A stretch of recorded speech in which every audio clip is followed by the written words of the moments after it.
प्रशांत किशोर ने एक चीज तो है कि पलायन के मुद्दे को राष्ट्रीय फलक पर ला दिया है, बिहारी अस्मिता को राष्ट्रीय फलक पर उन्होंने लाया है, उन्होंने लचर शिक्षा व्यवस्था को एक्सपोज किया है, उन्होंने दिलीप जायसवाल ऐसे व्यक्ति को खुले आम चैलेंज किया है, उसने अशोक चौधरी ऐसे व्यक्ति को आंख में आंख डालकर बोलता है कि तुम चोर हो। साथियों, यह कोई अलग बात है क्या कि नेपोटिज्म का अगर कोई सबसे बड़ा उदाहरण है तो वो अशोक चौधरी हैं। इनकी बेटी में क्या मेरिट है संभवी चौधरी में, जिन्होंने इन्होंने टिकट देकर एडजस्ट किया? क्या मेरिट है उस लड़की में, बताइए मुझे। क्या इनके दामाद में मेरिट है सायन कुणाल में, जिसको इन्होंने धर्म न्याय परिषद का मेंबर बनाया? आप मुझे इन प्रश्नों को बताइए। तो अगर आपको लगता है कि जो प्रशांत किशोर मुद्दे उठा रहे हैं वो मुद्दे बहुत ही तार्किक मुद्दे हैं, और अगर आपको लगता है कि प्रशांत किशोर ये चुनाव हारते हैं तो प्रशांत किशोर की हार है, तो आप गलत हैं, आप फरेब में जी रहे हैं। अगर प्रशांत किशोर ने पलायन के मुद्दे को उठाया है, अगर प्रशांत किशोर हारेंगे तो दिल्ली की सड़कों पर जो बिहारी रेखा खींच रहा है उसकी हार है, जो बेंगलोर के ट्रैफिक पर जो मोटरी हो रहा है वह उसकी हार है,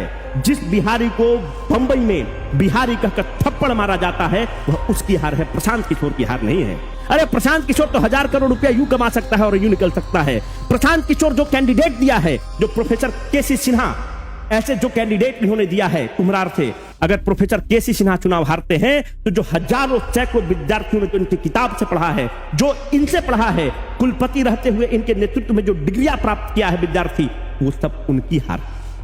यह प्रशांत किशोर की हार नहीं है। मुद्दे हमारे यही होने चाहिए कि मुद्दा हमारा बेरोजगारी होना चाहिए, मुद्दा हमारा लचर शिक्षा व्यवस्था होना चाहिए, जर्जर अस्पताल, डीएमसी की अस्पताल अच्छी है कि नहीं ये होना चाहिए, आपके जिला अस्पताल में आईसीयू और वेंटिलेटर की फैसिलिटी है कि नहीं इस पर होना चाहिए। आप भाजपा, कांग्रेस, जदयू, जनसुराज करते निकल जाएंगे, पर जब अपने बाप को स्ट्रेचर पर ढोते ढोते फर्स्ट फ्लोर से सेकंड फ्लोर और सेकंड फ्लोर से थर्ड फ्लोर और एमआरआई वाले बिल्डिंग में जब आपको घुसाएगा तो उस समय आपको पता चलेगा कि देश में और बिहार में कुछ नहीं चाहिए, मात्र हमें दो चीज चाहिए, एक अच्छा स्वास्थ्य व्यवस्था चाहिए, एक अच्छा हेल्थ सिस्टम चाहिए और एक अच्छा हमें एजुकेशन सिस्टम चाहिए। उसके बाद बिहारी कैपेबल है कि वो सब काम को कर सकते। तो हमें ये नहीं सोचना चाहिए कि कौन व्यक्ति जीत रहा है, कौन व्यक्ति हार रहा है। प्रशांत किशोर का हार ऐसे ऐसे जो लोग हैं, जो ताकतवर लोग हैं, जो हनक से बिहार में चलते हैं, ऐसे लोग हैं जिनको लगता है कि हम पे कोई प्रश्न नहीं उठा सकता है, उन लोगों की जीत होगी। प्रशांत किशोर का क्या है, 1000 करोड़ रुपया का ऐसे भी ये गाइडेंस देते हैं, ऐसे भी सलाहकार हैं, स्ट्रेटेजिस्ट है, ये काम करेंगे और खूब आराम से जीत सकेंगे।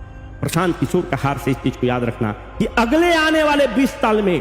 कोई भी व्यक्ति अगर इन सरकार और इन ताकतवर लोगों के खिलाफ आवाज उठाएगा तो लोग उसका इसी तरह से मजाक करके बैठा देंगे, मजाक उड़ाकर बैठा देंगे कि तुमसे पहले 20 साल पहले प्रशांत किशोर एक डॉक्टर का लड़का था जो इन लोगों से टकराने की हिमाकत किया और बुरी तरह हारा। प्रशांत किशोर से आप असहमत हो सकते हैं पर आप इनके मुद्दे को खारिज नहीं कर सकते हैं, आप इनके मुद्दे से असहमत नहीं हो सकते हैं। स्कूल का बस्ता छाप पर बटन दबाएं, जन सुराज को विजयी बनाएं।